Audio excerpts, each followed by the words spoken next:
The purpose of this brief video and accompanying slide presentation and listener notes are intended to summarize North Carolina policy changes in the evaluation and identification of autism spectrum disorder approved by the North Carolina State Board of Education on September 5th, 2019, to be implemented across all North Carolina public schools by January 1st, 2020. Purposes of these changes were generated from a need to provide clarity to school evaluation teams in their understanding of the critical areas to investigate in evaluating and identifying autism spectrum disorder. Autism spectrum disorder is clearly on the rise, and there has been a pronounced need for all school teams across North Carolina to more clearly understand the observable features and how to evaluate those observable features so that effective instructional supports can be implemented to our students affected by autism. Another purpose was to increase parental and caregiver input specific to our autism spectrum characteristics, specifically with assisting teams in understanding the symptoms present in the early developmental period that may not sometimes manifest until the demands exceed coping capacities of the child, which we often see impacting our students with high functioning autism spectrum disorder. Another key component of the changes was to decrease gaps in the services that students receive across school and community providers, with increased alignment of North Carolina policies to effective practices and the universally accepted criteria in establishing autism. The intent is to decrease the fragmented services in both in and outside of school that students will receive. And better identification rates ultimately are intended to decrease the level of state complaints generated resulting from inconsistency in applying the universally accepted criteria in evaluation practice.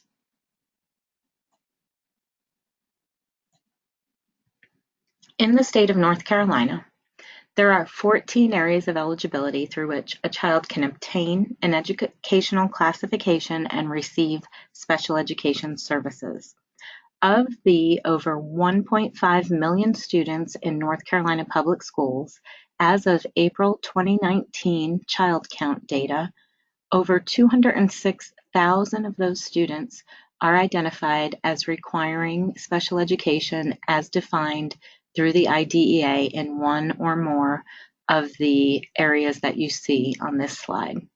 That is equitable to over 13% of our total student population. And our 5 most prevalent disability categories are shown here by their prevalence rate, with autism being the 4th most prevalent disability category as we currently have our data available. We have seen autism spectrum disorder be on a steady upward trend in identification over time. Over the past 6 years, the increases in children identified with autism have ranged from 1,169 annually all the way up to over 1,400 annually, and we expect that this trend will continue. In 2018, autism moved from the 5th most prevalent to the 4th most prevalent and continues to be very close to our 3rd most prevalent classification of speech language impaired. Considering this trend, we expect that autism may soon be the 3rd most prevalent IDEA classification in North Carolina. A quality evaluation and accurate identification are the cornerstones of a meaningful and ambitiously attainable individual education program for our students with disabilities. This is a key factor in the decision to provide clarity within North Carolina special ed policy in evaluating this highly prevalent disability category. Autism spectrum disorder has universally accepted identification criteria that exist within a broader context. Therefore, there is a need to ensure that public school practice and identification is in alignment with what we know exist as the observable features of autism. The remaining features of this presentation will include a review of our federal and state definition of autism, which serve as the basis for how special ed procedures are developed in evaluating and identifying any specific disability classification. Also, a review of the adjustments that were needed to our North Carolina required screens and evaluations to improve alignment with the federal and state definition of autism, and delineations to eligibility criteria that were made as a result of those changes. Current state definition is commensurate to the federal definition, and the definition was not changed as a result of the changes that were put forward. It remains in alignment with the federal definition, and it continues to apply to the entire spectrum of autism, from low to high functioning. The first bullet here addresses the characteristics of verbal and nonverbal communication and social interaction and behavior, and the requirement of these characteristics to be evident, generally speaking, before the age of 3 or in the early developmental period. We should see deficits in these areas for children affected by autism spectrum disorder. Bullet number 2 addresses the characteristics that may also be present related to repetitive behaviors, activities, restricted interest, resistance to change or rigidity, and some unusual or atypical responses to sensory experiences. Some, but not all, of these characteristics may be present in students who are affected by autism spectrum disorder. And the third bullet, derived from the federal regulations and applied in our state definition, underscores that we must be mindful that if an emotional disability is determined to be the primary or first in a series of reasons for the student's educational struggles, then autism spectrum disorder does not apply.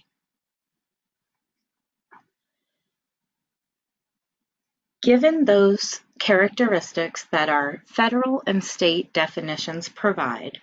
we are left to boil these things down into observable features of autism spectrum disorder. Foundational elements typically are that these symptoms of persistent deficits in social communication and interaction, and some features of restricted, repetitive patterns of behavior, interests, or activities, including unusual sensory experiences, are generally present in the early developmental period and continue, in many cases, to be observed throughout that child's development.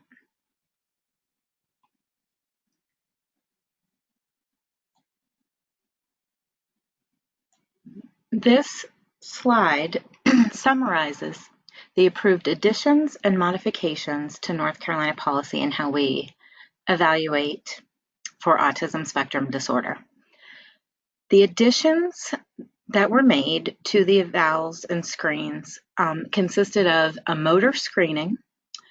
as an addition and an additional requirement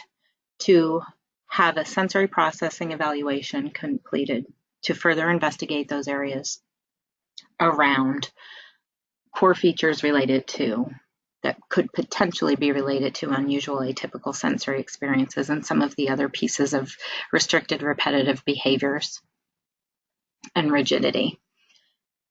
These, the motor screening definition currently exists within the North Carolina Policy Manual, and the screening would need to align with how that motor screen is currently defined. In the case of the sensory processing evaluation, this has been an added component of an evaluation, and so a definition has also been established and added to the North Carolina Policies Manual to help evaluators understand what aspects would need to be investigated as part of that evaluation. The modifications made to the screens and evaluations consisted of some clarity in the social developmental history, which would include an examination of characteristics of autism spectrum disorder present during the early developmental period. The investigation of symptoms present in the early developmental period will rely heavily on historical information from birth to age 3, when that information is available. This will aid in the investigation of these areas and characteristics and determining whether or not they were present early in that child's development before anyone in the school knew the child. Considerations for public school systems to include in this social developmental history would be targeted questions related to the child's social communication and interaction, as well as any restricted repetitive patterns of behavior, interests, or activities to include as part of the historical reference that could be applied to the current evaluation of that child. Another modification was made to the psychological evaluation just to provide clarity that the yielding of an overall intellectual score is not necessarily required and should be considered on a case-by-case basis. The reason for this modification is an acknowledgement that an overall intellectual score only provides meaningful information when there is minimal scatter across abilities measured. Students with autism spectrum disorder often have scatter in skills. Therefore, an overall score may not represent meaningful information for instructional planning purposes. The reporting of unreliable scores of this type is not required. And the third modification was made to the behavioral assessment related to autism spectrum disorder to provide clarification that the tools specifically used in this part of the assessment are focused on investigating characteristics of autism spectrum disorder specifically. They must be used to fulfill this requirement, and they also must provide information about the child's functioning across a variety of environments. So there was clarifying language added to that to ensure that that was clearly understood.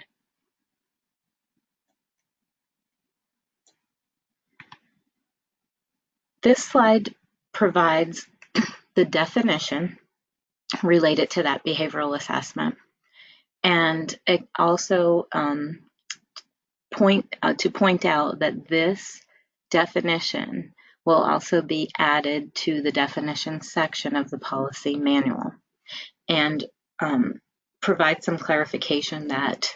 the assessment in this area must be conducted by trained and knowledgeable personnel that, again, use tools specifically measuring characteristics associated with autism spectrum disorder, and must yield information of the child's functioning across environments.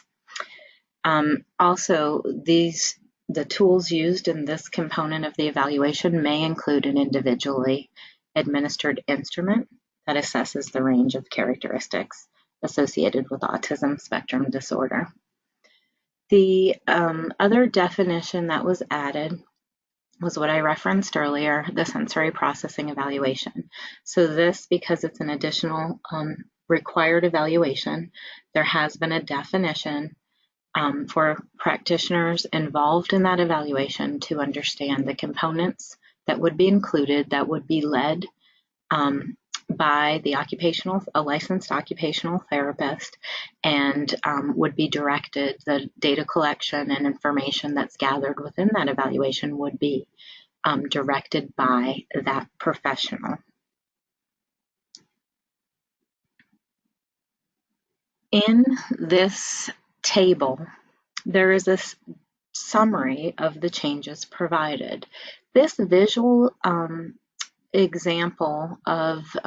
all of these screens and evals that are required when investigating autism spectrum disorder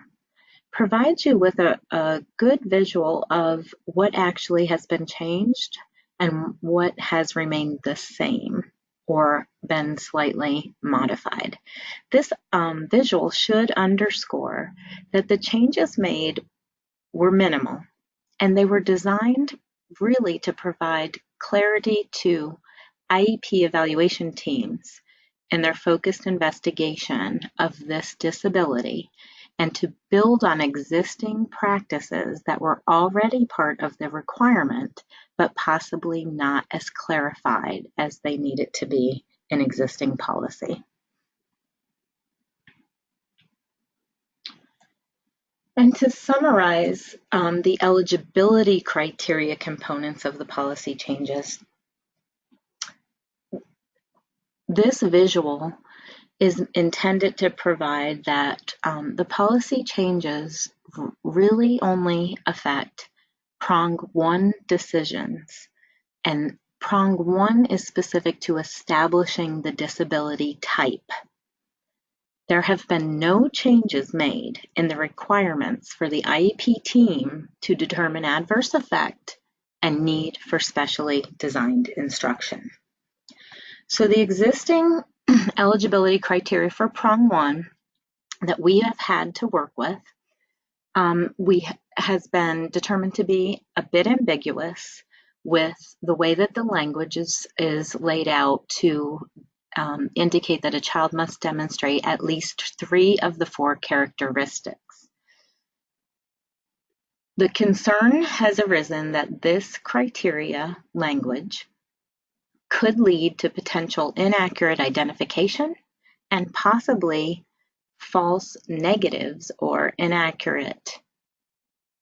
do not qualifies established, because in the case of autism spectrum disorder, we understand that core features of this disability always include A and B, impairments in social communication and impairments in social interaction. So the intent in making these changes was to clarify with the new criteria for prong 1 to take social communication and social interaction and further delineate these changes to sufficiently address these areas of social emotional reciprocity, which may include abnormal social approaches and failure to engage in back and forth conversation, sharing of interests, emotions, or sometimes being overly socially responsive or failure to initiate in their social interactions. And nonverbal communicative behaviors are also an area of this focused investigation around social communication and interaction. And this includes poorly integrated verbal and nonverbal communication, like difficulties with eye contact, understanding and responding to body language and gesturing, deficits in understanding what certain gestures may mean, and potentially lack of awareness of facial affect and expressions.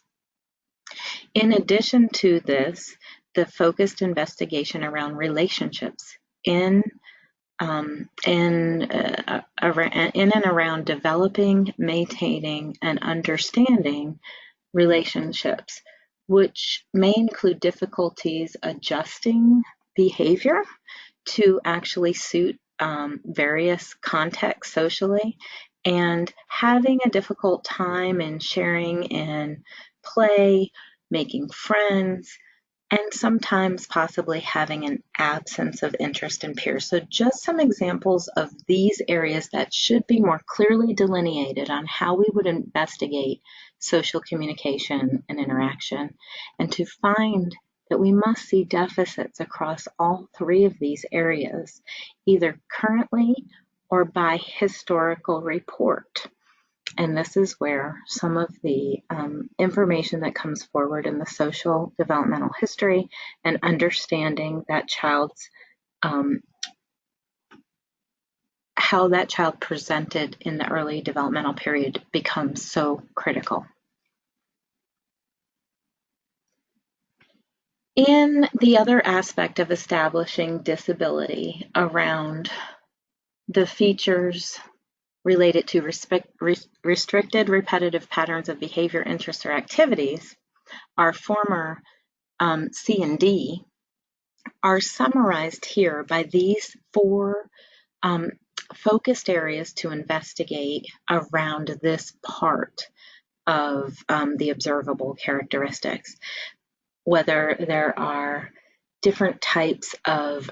repetitive motor movements or repetitive use of objects or speech, rigidity, inflexible thinking, inflexible behaviors, routines that must be adhered to on a regular basis are examples of another way to assess this area, and fixated interests that become abnormal in intensity or focus and tend to become an interference to their engagement with what's relevant and in the academic setting or at home in other types of environments, as well as how we look at a child's response to sensory input or whether they're under responsive or over responsive to different aspects of their sensory processing, and whether or not they have atypical interest in sensory aspects of the environment. So these areas under investigation, there would need to be one or more area identified as a deficit area to meet this part of prong one. And that again would be currently or by history. And again, underscores the importance of the foundational element of symptoms generally present in the early developmental period. So to understand the historical reference is critical here. And the language that was added for establishing disability was generally implied in the definition, but was not determined to be explicit enough. Therefore, the clarifying language that's added to support consistency and application across the state is here as generally present in the early developmental period, and then to go on to indicate that these symptoms may not manifest until social demands exceed coping capacities, or they may be masked by learned strategies later in life. So it also provides some clarification that a child who manifests the characteristics of autism after age 3 could be identified as having autism spectrum disorder, and if the criterion A and B are satisfied. So there could be complicated aspects that result in how we identify this disability subtype, and we need to acknowledge and recognize the complexity involved when we're focusing our evaluation efforts for this disability classification. As far as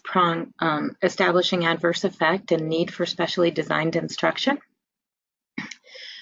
when we have accurate disability type established, the IEP team is then required to determine the level of impact that the disability is having on educational performance and whether there's a need for specially designed instruction as defined by the IDEA. Adverse effect and need for SDI must be directly linked to the unique needs of the child resulting from the identified disability. There have been no changes to these requirements. However, it's important to note why the changes to identifying the disability accurately is so critical to the subsequent determinations made by the IEP team. In this final slide, provides the implementation timeline reflecting the communication pathways used to share the critical elements of the autism spectrum disorder policy changes and support IEP teams across the state in their effective implementation of these changes.